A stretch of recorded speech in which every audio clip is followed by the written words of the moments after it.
2017년도 주제를 너희 안에 이 마음을 품으라 곧 그리스도 예수의 마음이다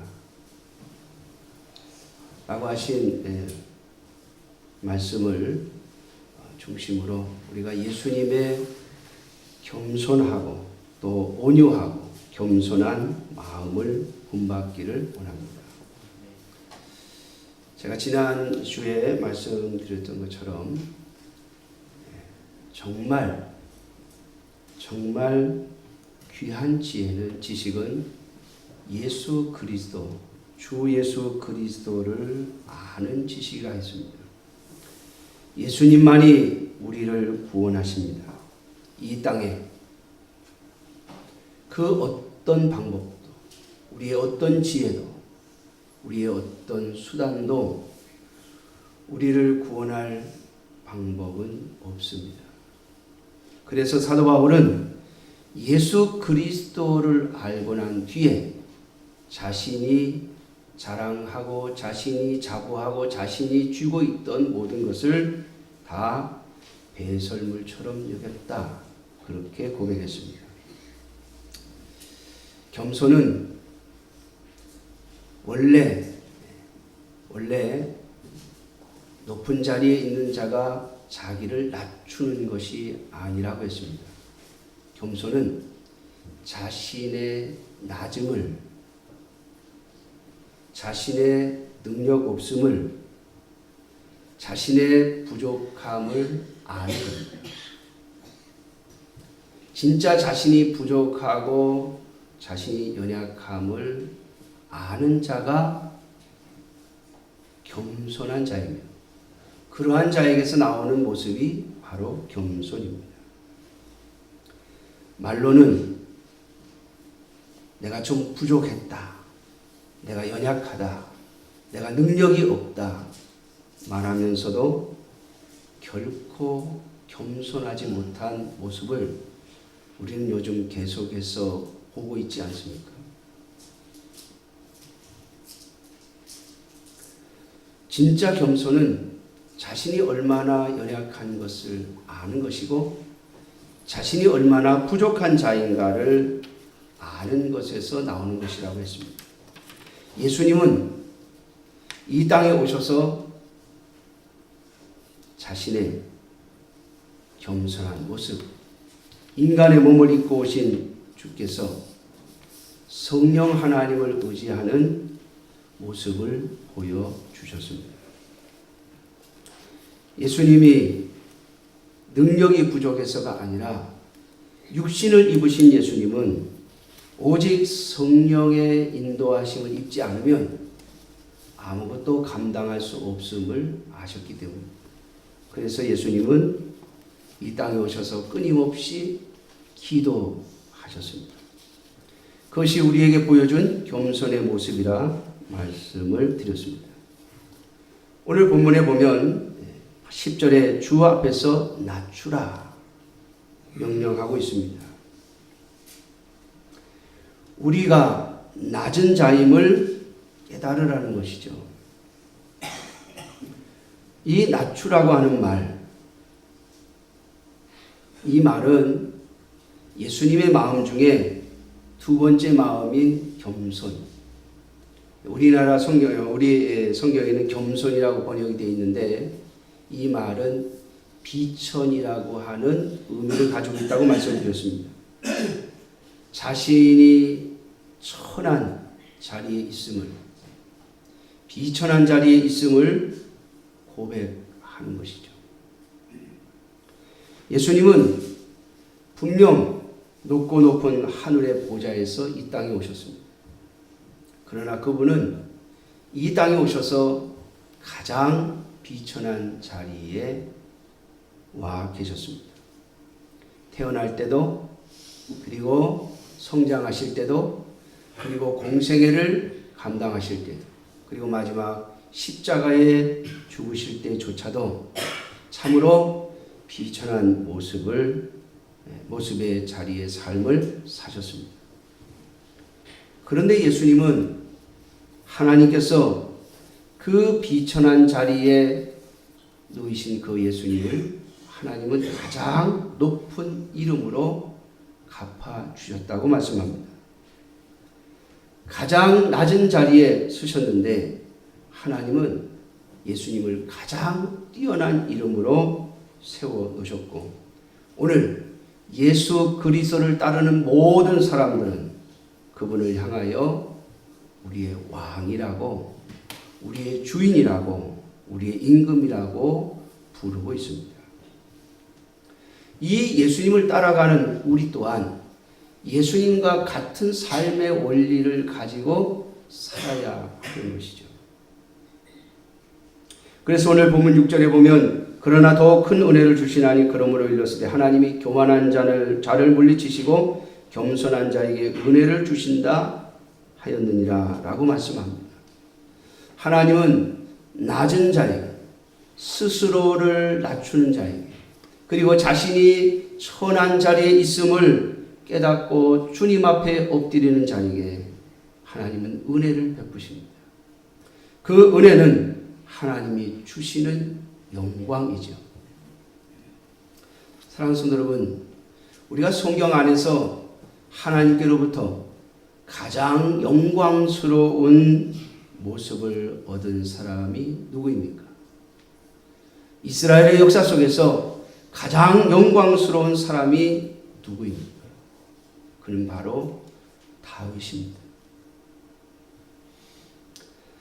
다윗은 성경에 보면 참으로 흠도 많고 연약한 모습도 많이 있습니다. 그러나 다윗의 가장 큰 특징은 하나님 앞에서 그는 언제나 낮은 자였다는 것입니다. 골리앗과 싸우러 나아갈 때도 다윗은 뭐라고 말합니까? 골리앗에게 너는 칼과 창으로 내게 오지만 나는 만군의 여호와의 이름으로 너에게 간다. 그렇게 말합니다. 내 힘과 내 능력으로 너와 싸우는 것이 아니라 하나님의 이름 때문에 내가 간다 라고 말합니다. 그리고 하나님은 그 다윗에게 가장 큰 승리를 안겨다 주셨습니다. 여러분, 다윗은 양을 치는 목동이었습니다. 그러나 그는 언제나 하나님 앞에서 자신이 어떠한 존재인가를 끊임없이 고백하고 있지 않았습니다. 그래서 하나님은 그를 목동의 자리에서 이스라엘을 다스리는 왕의 자리에까지 올려놓으신 것입니다. 그도 또한 교만했을 때가 있습니다. 여러분, 우리에게서 나오는 욕심은 너무나도 쉽게 우리를 무너뜨리죠. 마귀를 대적하라, 그리하면 너희를 피하리라 말씀하십니다. 여러분, 마귀가 보이십니까? 마귀를 보신 적 있으십니까? 마귀가 여러분들을 향하여 으르렁거립니까? 이것은 비유인데요. 사단은 언제나 우리에게 우리의 욕심을 불러일으켜 우리를 넘어뜨립니다. 우리의 욕심으로 죄를 짓게 만들고 그 죄로 말미암아 우리를 삼키는 겁니다. 아담과 하와가 범죄할 때도 선악과를 따서 그들의 입에 집어넣어 주지 않았습니다. 하와에게 한 말을 기억하십니까? 저 선악과를 먹으면 너희의 눈이 밝아져서 하나님처럼 된다. 너희가 하나님처럼 될까봐 못 먹게 하는 거야. 하와도 아담도 하나님처럼 되고 싶었습니다. 하나님 없이 스스로 서고 싶었습니다. 하나님 없이 성공된 인생을 살고 싶었습니다. 사탄은 바로 그것을 이용하는 겁니다. 오늘 보면 7절에 보면 그런즉 너희는 하나님께 복종할지어다 그랬어요. 여러분, 하나님께 복종하지 못하게 만드는 것이 마귀의 역할입니다. 하나님께 복종하지 못하게 만드는 것은 바로 우리의 욕심입니다. 여러분, 욕심이 다른 게 욕심이 아니라 하나님 없이도 하나님 말씀대로 안 살아도 잘 될 거라고 하는 겁니다. 하나님 없이도 가능하다는 것, 그게 욕심입니다. 하나님 말씀대로 안 해도 무엇인가를 이룰 수 있다는 것, 여러분, 그것이 바로 인간의 욕심입니다. 인간은 자신의 욕심으로 말미암아 스스로 망할 것입니다. 우리는 역사를 통해서 또 뉴스에 자주 등장하는 사람들을 보면서 많은 사람들의 관심을 가지고 있는, 관심의 대상이 되는 사람들을 보면서 그들이 왜 무너지는가 라고 하는 것을 잘 보셔야 합니다. 그들이 무너지는 것은 바로 욕심 때문입니다. 욕심이 그들을 스스로 무너지게 하는 것이죠. 그러면서도 우리는 또 우리 스스로 욕심을 부리고 있지는 않은지 살펴보아야 할 것입니다. 욕심은 내가 원하는 것을 갖겠다고 하는 것과 함께 하나님 없이도 내가 원하는 것을 이룰 수 있다라고 하는 생각입니다. 그것이 바로 우리 스스로를 범죄하게 만들고 하나님 앞에 기도하지 않게 만들고 스스로 성공할 수 있다고 자부하게 만듭니다. 그러나 사랑하는 성도 여러분, 우리가 하나님의 자녀가 맞다면, 우리가 하나님의 부르심을 받은 하나님의 백성이라면 우리는 절대로 하나님 없이 성공할 수 없습니다. 하나님 없이 우리의 인생이 잘 살았다고, 우리 성공된 인생을 살았다고 말할 수 없습니다. 하나님이 결코 우리를 그렇게 두지 않으실 것이기 때문입니다. 5절 말씀입니다. 너희는 하나님이 우리 속에 거하게 하신 성령이 시기하기까지 사모한다 하신 말씀을 헛된 줄로 생각하느냐. 여러분, 우리가 하나님의 백성으로 부름을 받았다면, 우리가 하나님의 백성이라면 우리는 결코 하나님을 떠나서는 살 수 없도록 하나님이 그렇게 하시겠다고 말씀하는 겁니다.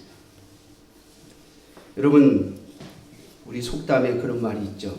여자가 한을 품으면 5, 6월에도 서리가 내린다고. 여자가 이 시기하면, 여자가 질투하면, 그런 말이에요. 여자의 질투가 무섭다는 거죠. 여러분, 그런데 성경은 하나님이 스스로 말씀하시기를 나 여호와는 질투하는 하나님이라고 그러셨어요. 오늘 여기 말씀하시는 이 말씀이 바로 그걸 말하는 겁니다. 내가 너희 속에 거하면서 너희 안에 하나님으로서 너희가 나 없이 살아가도록 내버려 둘 것 같으냐? 라고 하는 말씀입니다. 하나님은 하나님의 백성을, 하나님의 자녀를 결코 하나님 없이 살아갈 수 없도록 만드시는 분이 하나님이십니다. 그러므로 사랑하는 성도 여러분, 하나님 없이, 하나님의 인도하심이 없이 하나님의 뜻을 벗어나서 내 인생을 성공적으로 마치려고 생각하는 것을 버리십시오. 마지막에 가서라도 실패할 것입니다. 여러분, 제가 전에 그런 말씀 드렸죠. 이삭이라고 하는 사람, 야곱과 에서를 낳을 때 하나님께서 이미 말씀하셨습니다. 내가 야곱을 사랑하고 에서를 미워했다. 큰 자가 작은 자를 섬기리라. 하나님께서 이미 야곱을 택하신 것을 그들이 리브가의 뱃속에 있을 때부터 하나님이 가르쳐 주셨어요. 뿐만 아니라 에서와 야곱이 자라면서 비록 야곱은 남자답지 못하고 또 대담하지 못한 그런 성격을 가졌지만은 야곱은 하나님에 대한 사랑, 하나님에 대한 마음을 가지고 있음을 이삭은 알 수 있었을 것입니다. 왜냐하면 여러분, 야곱이 형 에서에게서 장자의 명분을 사잖아요. 내가 하나님의 계보, 신앙의 계보, 아브라함과 이삭을 통해서 내려오는 이 신앙의 계보를 내가 이어받아야 되겠다라고 하는 그 마음. 그러나 에서는 장자의 명분을 경홀히 여겼어요. 다시 말하면 하나님께 대한 신앙, 하나님이 주시는 은혜를 경홀히 여겼어요. 장자의 명분을 팥죽 한 그릇에 팔아버렸잖아요. 여러분, 이삭은 알고 있었습니다. 그럼에도 불구하고 끝까지 에서에게 장자의 고난을 주려고 했죠. 눈이 멀고 난 후에 야, 내가 이제는 앞이 안 보이니 얼마 안 있으면 죽겠구나. 그래서 에서를 불러서 장자의 축복을 해주고 죽어야 되겠다. 그러고 불렀는데 에서가 돌아오기 전에 야곱이 먼저 와서 아버지를 속이고 장자의 축복을 받아갑니다. 여러분, 이삭이 에서가 돌아왔을 때 이걸 알았어요. 에서가 돌아왔을 때 창세기에 보면 이삭이 벌벌 떱니다. 심히 놀라 떱니다. 심히 떨어요. 왜 떠는가 하면 야곱에게 속은 것이 분해서 떤 것이 아니라 하나님이 무서워서 떤 겁니다. 하나님의 뜻을 꺾을 수가 없구나. 내가 하나님의 뜻과 정반대의 길을 걸어왔구나. 내가 큰일 날 뻔했구나. 하나님의 뜻을 정면으로 거스리는 자가 될 뻔했구나. 여러분, 하나님은 그런 분입니다. 하나님이 계획하시고 하나님이 뜻하신 것은 어떤 인간도 막아설 수 없습니다. 하나님의 뜻을 꺾을 인간은 이 땅에 아무도 없습니다. 그러므로 사랑하는 성도 여러분, 우리의 욕심을 내려놓고 오직 하나님께 속한 자로, 하나님의 뜻을 붙잡는 자로 살아가는 저와 여러분들이 되시기를 주님의 이름으로 축원합니다. 그러면서 오늘 본문에 보면 8절에 하나님을 가까이 하라, 그리하면 너희를 가까이 하시리라 말씀하시면서 죄인들아 손을 깨끗이 하라, 두 마음을 품은 자들아 마음을 성결하게 하라 말씀하십니다. 사랑하는 성도 여러분, 우리가 우리의 손에 죄를 쥐고 있으면 하나님의 은혜를 입을 수 없습니다. 사랑하는 성도 여러분, 세상의 마음 하나, 하나님께 마음 하나, 마음을 갈라 양쪽에 놓고 하나님도 섬기고 세상의 것도 얻을 거라고 생각하시면 여러분 착각입니다. 주님은 분명히 말씀하셨습니다. 오늘 본문 4절에 가늠한 여인들아 세상과 벗된 것이 하나님과 원수됨을 알지 못하느냐. 그런즉 누구든지 세상과 벗이 되고자 하는 자는 스스로 하나님과 원수되는 것이니라 라고 말씀하십니다. 예수님도 말씀하셨습니다. 너희가 하나님과 재물을 겸하여 섬길 수 없느니라. 혹 이를 사랑하고 저를 경히 여기며 하나를 사랑하면 하나는 경히 여기도록 되어 있다라고 말씀하십니다. 사랑하는 성도 여러분, 두 마음을 품지 않는 하나님의 자녀들이 되시기를 주님의 이름으로 축원합니다. 정말 성공적인 한 해를 살고 싶고 하나님 앞에 쓰임받는 인생을 살고 싶다면 두 마음을 품지 마십시오. 하나를 버리셔야 합니다. 여러분, 무엇을 버리시겠습니까? 우리에게는 선택의 여지가 없습니다. 주님은 우리에게 말씀합니다. 마음을 성결하게 하라. 무슨 말씀입니까? 우리가 두 마음을 품지 말고 하나님께로 우리의 마음을 향하라는 것이죠. 하나님 앞에 우리의 마음을 내려놓으라는 것입니다. 하나님을 향한 마음만 품으라는 것입니다. 그래야만 하나님께서 우리에게 역사해 주실 것이라는 겁니다. 사랑하는 성도 여러분, 우리가 하나님의 백성이며 하나님의 자녀인 것은 우리의 인생 속에 하나님의 역사하심과 인도하심이 있어야 하기 때문입니다. 하나님의 백성이라면 하나님의 은혜와 은총 없이 이 땅을 살아갈 수 없지요. 우리가 진정 하나님의 백성이기에 하나님의 역사하심이 우리의 인생에 있어야 합니다. 제가 새벽마다 가끔 기도할 때 하나님께 드리는 말씀이 있습니다. 하나님의 인도하심과 역사하심이 있어 오늘 여기에 있습니다. 사랑하는 성도 여러분, 하나님의 자녀는 하나님의 역사하심을 따라 살아가는 자들입니다. 그 하나님의 역사하심이 없이 우리의 인생을 살 수 없는 것입니다. 여러분, 예수님께서 이 땅에 계시는 동안에도 많은 사람들이 예수님을 비난하고 또 예수님을 죽이려 했습니다. 그때마다 하나님께서 예수님을 보호하시고 인도하셨습니다. 또 하나님의 역사하심이 있어 많은 사람들이 결코 예수님을 함부로 하지 못했습니다.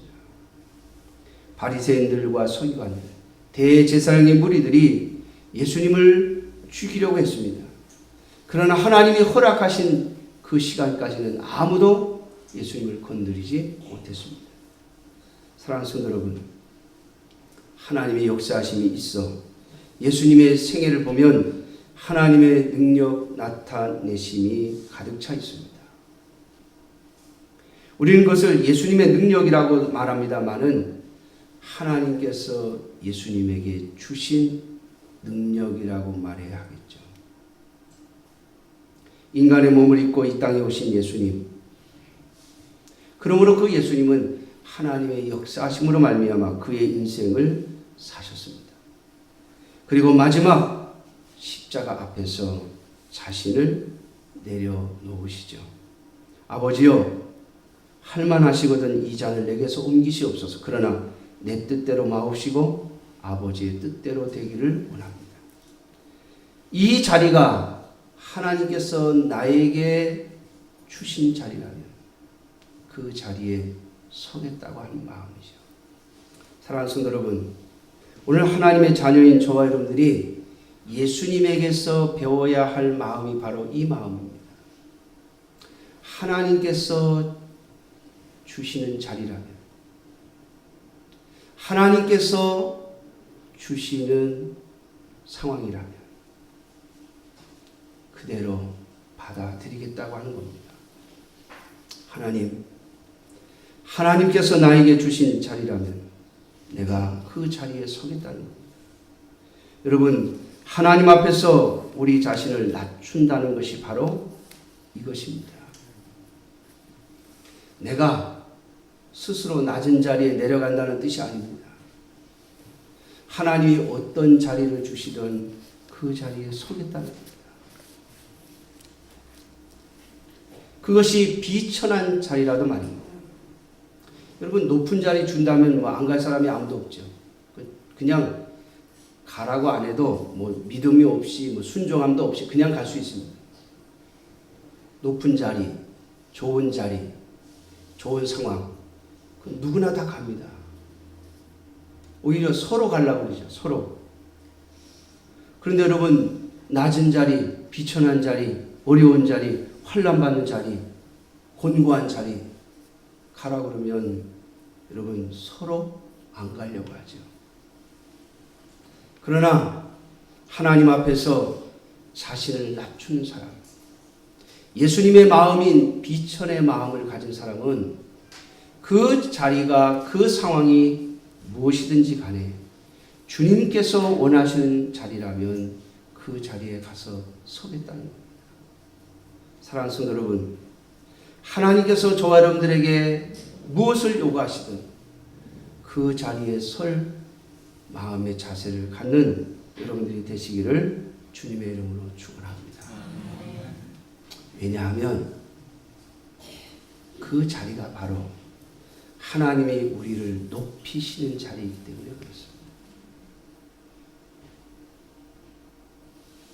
하나님께서는 하나님의 백성들을 비천한 자리에 놓으시면서 거기에서 망하게 하시려고 놓으시는 법이 없습니다.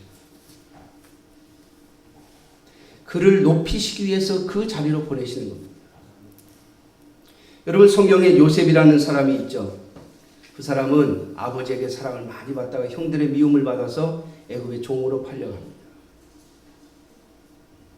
그런데 그 자리에서도 요셉은 그 자리를 받아들입니다. 거기서도 하나님을 인정합니다. 그런데 하나님 앞에서 하나님의 백성으로 온전히 살았음에도 불구하고 또 감옥에 들어가게 됩니다. 그러나 요셉은 그곳에서도 하나님을 인정합니다. 그런데 여러분 그 감옥에 들어가는 자리가 무슨 자리였습니까? 하나님이 그를 애굽의 총리로 올리는 자리였습니다. 하나님이 주신 자리라면, 하나님이 주시는 상황이라면 그대로 받아들이겠다고 하는 그 마음, 그것이 바로 비천의 마음, 예수님이 가지셨던 마음입니다. 여러분 다윗이 바로 그런 마음을 가졌죠. 그가 하나님 앞에 범죄했습니다. 하나님께서 다윗에게 심판을 내리십니다. 아들 압살롬이 반역을 일으켜서 그가 왕의 자리에서 쫓겨납니다. 그런데 여러분 다윗은 왕의 자리에서 쫓겨나서 도망자의 신세가 되는 그 자리에서도 하나님을 인정합니다. 하나님께서 내게 주시는 벌인데 내가 하나님이 나를 용서하시고 하나님이 나를 긍휼히 여기시면 다시 돌아오시지 않겠느냐. 그러면서 그 모욕을 다 받습니다. 그런데 여러분 하나님은 그 사건을 통해서 다윗의 대적들을 싹 제거하십니다. 다윗의 남은 통치 기간 동안 아무도 다윗에게 대적하지 못하도록, 또 다윗의 치아 아래서 마음을 숨기고 있던 사람들, 그냥 권력 앞에 머리를 조가리며 속으로는 불만과 다윗에 대한 미움이 있으면서도 다윗을 그냥 겉으로만 섬기던 사람들의 마음을 다 드러내는 사건이 되어집니다. 다윗은 누가 내 대적인지, 누가 나를 싫어하고 누가 나를 대적하려고 하고 있는지를 다 보게 되는 사건이 됩니다. 여러분 그 자리가 다윗의 왕위를 굳건히 하는 기회가 된 것입니다. 여러분 다니엘을 아시죠? 다니엘은 기도하는 것 때문에 억울하게 사자굴에 들어가는 처지에 놓이게 됩니다. 그러나 그는 그곳에서도 하나님을 인정합니다.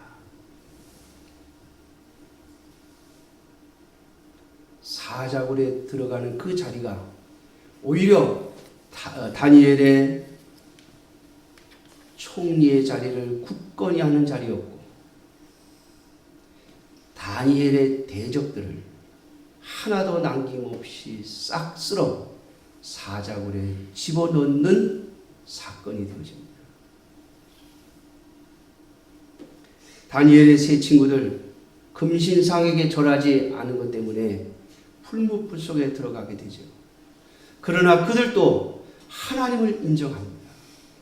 왕이여, 왕이 만일 우리를 풀무불 속에 집어넣는다면 하나님이 그 속에서 우리를 건져내실 것이고, 만일 그렇게 하지 않는다 할지라도 우리는 왕의 금신상에 절할 수 없습니다.